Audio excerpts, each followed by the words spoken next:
Hello there, everyone out there. It is your host here. It is Team Harris. So, how's everyone doing out there on this Thursday's edition? I am doing quite well for myself. Now, don't worry, my viewers. I will discuss my social accounts when this video is completely over. Now it is time for my quick introduction. I want you guys and gals to sit back, relax, put your feet up, grab something to eat, or grab something to drink, or maybe, just maybe, you want to chill like a villain and hear my thoughts, my opinions on the subject. And of course, the link will be down below, or the article will be down below. Now, it'll be strictly an article. Alrighty then. Now, a former WWE writer talking about the deal between the WWE and ESPN. Okay? Now, he says that ESPN is unhappy with this deal. And on the other side, people are saying that from WWE, they're very, very happy. So someone is lying and someone is telling the truth. Who you think is lying and who you think is telling the truth. Also, WWE made this a very quick deal, okay? Because the original announcement supposed to happen launch in 2027 sometime. And I was down for that, right? But out of the blue, they decided to do it late fall. Well, sorry, early fall, September of 2025. Now, we all know why they did it, really, because they want to go head to head with AEW with that show. And I mentioned it before, I want to mention again. Though you should never have done that. That was a very stupid idea. Don't worry about AEW. Let them worry about themselves, okay? And another thing is that Wrestlepalooza, they made a big fuss about it. You know, Triple H and his staff. To be honest, it feels like I'm watching a typical Raw or a typical SmackDown, and that is very, very embarrassing. The PLEs should go 110% all the darn time. It don't matter if it's a WrestleMania season. It don't matter if it's non-WrestleMania season. They need to go 110%, ladies and guys. Okay, there should be no excuses whatsoever. That's just my hot take on the matter. If you agree with me, that's fine. If not, that's fine too. No argument here, just a friendly discussion, right, people?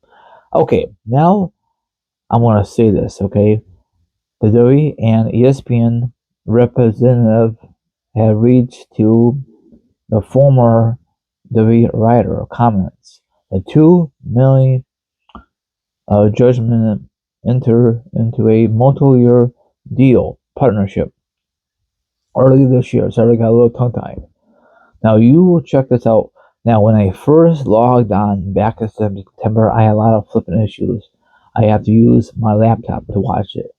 Now, as far as war games, no problem. So it's like deja vu. It's just like when they first launched the partnership with Peacock, a lot of issues, and then it got ironed out. So now I know a lot of you are gonna say in the comments that we should never get rid of the WWE Network. I totally understand.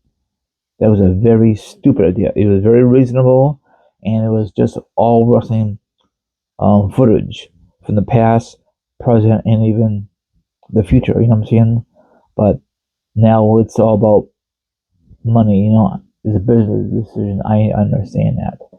So that's it. And another thing is this whole ESPN thing. Too many flipping commercials or advertisements. So I had to waste time to do other things by the time the thing kicked off. It's ridiculous. So I'm not talking about the Netflix deal. That's another thing. But I'm just strictly talking about the WWE and the ESPN deal. I think it was a very bad idea because they're losing a lot of money. Maybe ESPN will realize this is a very stupid idea and pull out. I don't think they're going to do that because they signed a big fat contract with WWE. I think a 5-year deal. Maybe they will pull out early, maybe not.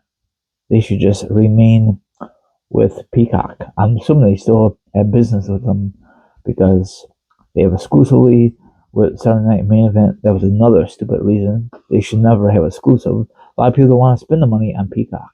Okay? Too bad they can't keep it all on one platform. It'd be a lot easier.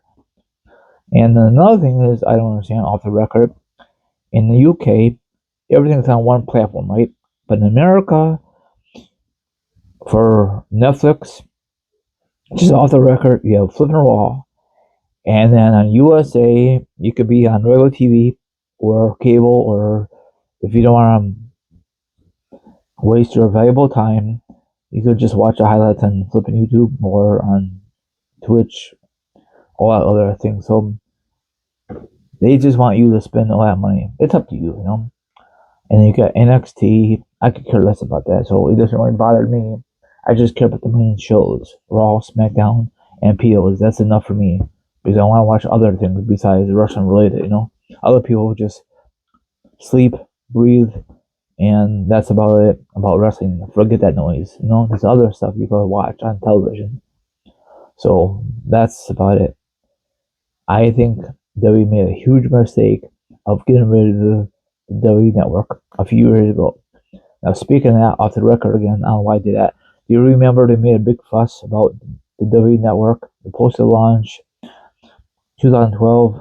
Of course, that never flipping happened. Does anyone know what was the official date of the launch date? Because it supposed to happen in 2012.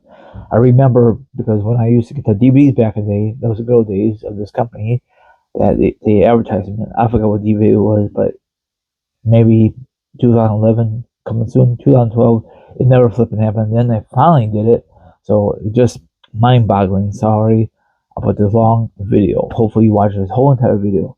If you watch this whole entire video, let me know down below. Now follow me on Instagram, Twitch, Twitter, TikTok, all my social media accounts will be down below for sure. Now if you want to be a part of my show, that'd be delightful. If not, have a good one. I'll see you guys tonight sometime. Peace out, and thank you very much for watching my current videos and my classic videos on this YouTube channel. Later, everyone.